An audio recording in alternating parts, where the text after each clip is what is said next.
जय जय श्री राधे। आज हामी पाटाबारी तर्फ जाँदैछौँ र हामीहरूको बिचमा आइपोली ब्रिज हेर्नुहोस् कति सुन्दर। यहाँनिर एउटा सानो पिकनिक स्पोट पनि बनाइएको छ।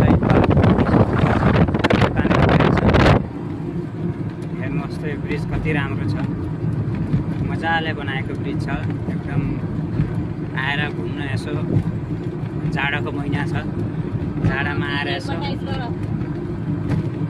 घुम्न आउनुहुन्छ भने हजुरहरू सबै आउन सक्नुहुन्छ। यो पाटाबारी र टुक्राझारको बिचमा छ परेको छ यो ब्रिज र धेरै राम्रो छ यहाँ घुम्नलाई।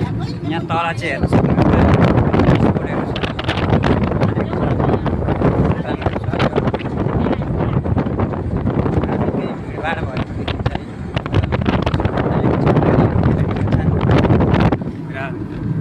ब्रिज पनि हेर्नमा साह्रै राम्रो छ र धेरै सुन्दर छ।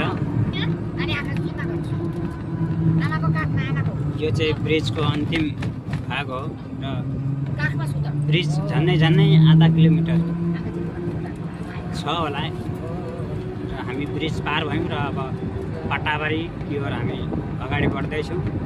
हजुरहरूलाई जय श्री राधे, हर हर महादेव।